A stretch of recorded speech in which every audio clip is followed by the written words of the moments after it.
Hey y'all, this is TCA Gamer. So I'm going to show you guys some purchases that I made. I'm going to show you some PSA returns, and then I'm also going to show you someone's PSA submission before it goes out. I still get so many questions about that stuff, and in fact, maybe we'll show that first. So some of the questions that I get about my PSA grading service is, one, do I, take all submissions? Like, do I have to be a patron? No, you don't have to be a patron. I'll take basically submissions from anyone. Does it have to be just Pokemon? No, it could be Yu-Gi-Oh, it could be Magic, it can be sports. Basically, if PSA will grade it, then most likely, I can submit it for you. Most of the time, if you want the bulk rates, it has to be a single, like regular size Pokemon card, but I can submit other things for you, like autographs, jumbo cards, oversized holders, packs, different things like that. Reholders, I'm getting a lot more of those lately. But for the most part, what I normally submit is these single cards, and this is what I can kind of save you some money on, especially if you're not submitting in bulk, and I can definitely save you on the work. All right, so here's one of them. He sent a note with it. Hi Rusty, keep up the great content. These are cards, the cards I wanted to be shipped to PSA. If you'd like, feature my submission on YouTube, please feel free. Your fan, Paul DeMarco, and then he drew a Charizard, so that's pretty cool. I'm going to show you guys, his submission. I rarely show these. I get them in just about every single day, but this one was, just kind of cool, and it had the note with it, so it kind of worked out. So he's submitting a base set Mewtwo. He's got a base set Gyarados, a base set Hitmonchan, base set Zapdos, and I tell you what, base set and Hidden Fates are probably the two most submitted cards right now that I get in. You've got Fossil Zapdos, and if you notice, this is the corrected one. Down here it has $19.99, and you don't see the evolution box missing there. I don't know if PSA will ever specify the difference. However, it's still pretty cool that there are several different Zapdos versions from the Fossil set. He's got Articuno from Fossil. You've got Dragonite from Fossil, one of my favorites. You've got Raichu from Fossil. There's Dark Blastoise from Team Rocket. You have Mewtwo with the WB Gold stamp. Then you also have the Pikachu, Dragonite, and Electabuzz. So he's submitting all four. Next up, we have a Reshiram. This is Japanese. As long as it is Japanese or English, most likely it can be submitted. If it is any other language and it's not from base set, most likely, or PSA will not take it for Pokemon cards. If it's like French or German or something like that, it needs to be from base set. If it's outside of base set, then they're probably not going to take it. He had actually submitted a Korean card to me. Here we've got Mega Charizard EX, the shiny one. Then you've got the Radiant Collection Charizard. Got Japanese Blaine's Charizard. Here we have the CP6 Charizard, the reprint from base set, and we also had it as evolutions on our side. He actually had this in Korean, which I told him we wouldn't be able to submit that because PSA won't grade those, even if they have the legit release information. For right now, they have not expanded out into other languages. Next up, we have the Charizard. This is from, I believe, the chest tin. Then we have Charizard GX, the promo with Detective Pikachu, I believe, or maybe it was just its own. Yeah, it was the Detective Pikachu box. Here we've got the full art Charizard EX that was Flash Fire on the English side. I'm not really sure what it was on the Japanese side, maybe Wild Blaze or something like that.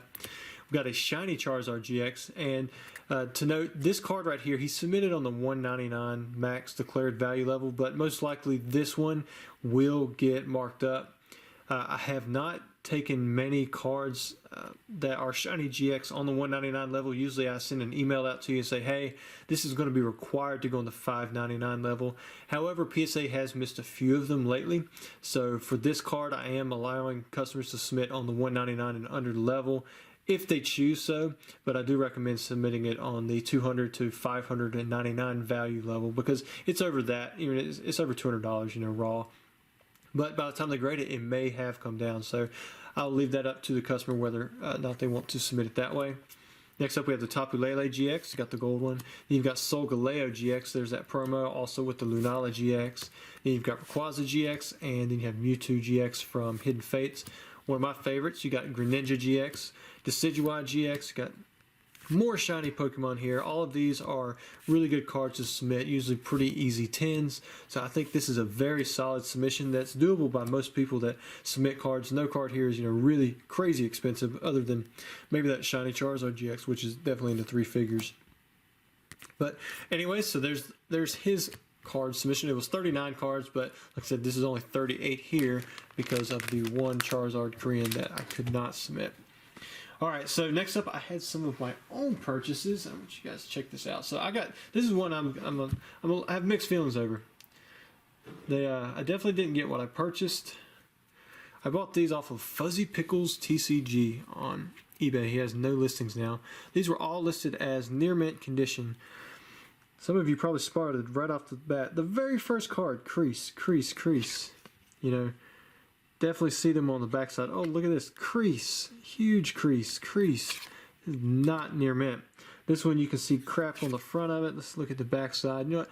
That one could pass for a near mint, you know, if you're buying from Troll and Toad or something. Those first two, definitely not. But let's just look at the general trend on the backside. I mean, look at that edge wear all over it.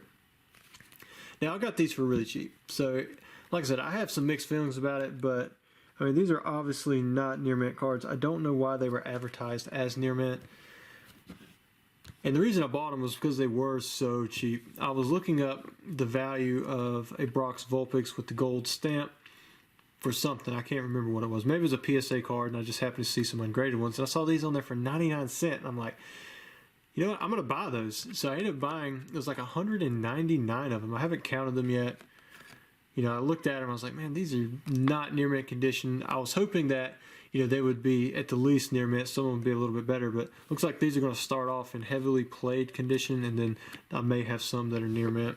I even got a discount. I think it was like 85 cents or something like that I paid per card. So I'm not going to lose any money on it. However, it is a little frustrating knowing that I didn't get what I ordered, and the guy doesn't have a single thing for sale now. He had like 100 different items, and now they're all gone. Sometimes that happens. Sometimes that happens. All right, next up I have Dark Gyarados Gem Mint 10 going into my personal collection. Bought this off of, here it is, 416 cards, Pokemon, Yu-Gi-Oh, and more. So check him out there. Gave me a pretty good deal. I think well, it's a lot more than the pre-release one, but I think I paid $95 for it. I mean, that's probably about market value, maybe even a little bit higher than market value. But for me, it was a card that I needed in my set, and the PSA 10s for WotC Hollows just keep going up. Next up, I have a Blossom, first edition Gem Mint 10. I think that was around $100. Maybe it was less. Again, decent deal.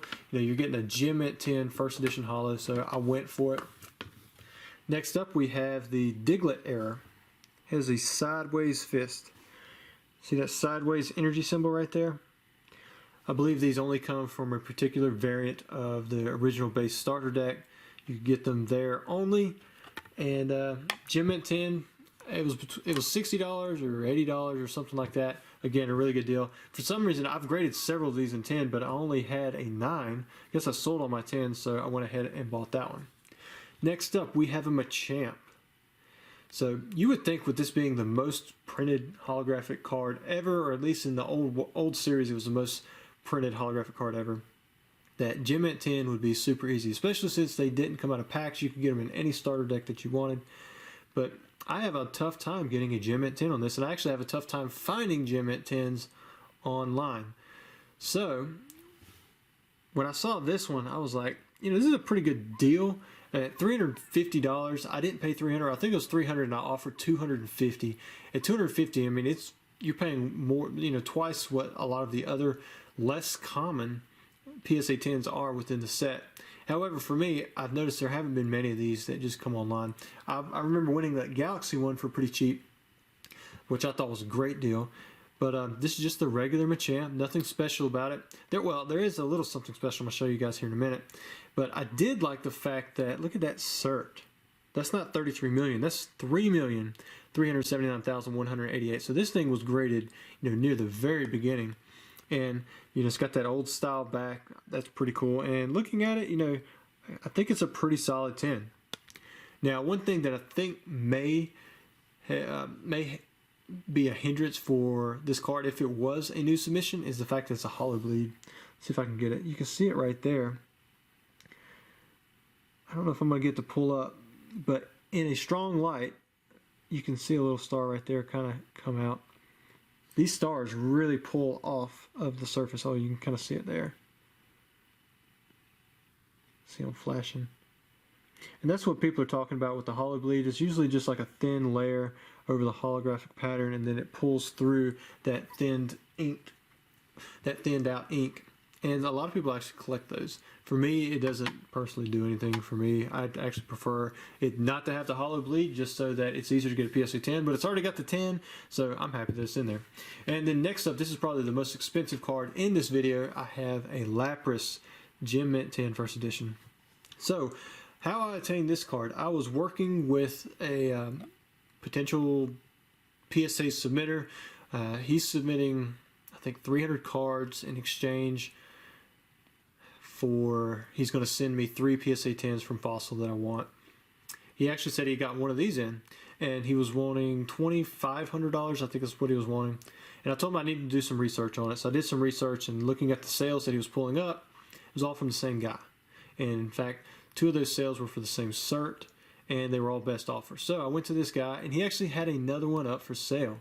So I went to that eBay site, and like I said, this guy was asking $23.49 or $23.99 on eBay, which is less than what the guy was wanting for through trade. And I said, you know what? Let me just see what happens if I offer $1,550, and he took it.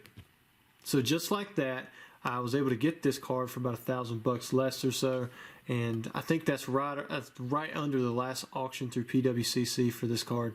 So I thought that was pretty cool. It's a very tough card to grade in PSA 10. It used to be really, really unpopular, but because the Gem Mint 10 is so expensive now, it has gone up a little bit in popularity for the card itself. But it's not like your Dragonite or your Moltres, where the card is expensive because everyone wants it, or like a Charizard. However, it has a lot of expense directly tied to the fact that it's such a tough PSA 10 candidate.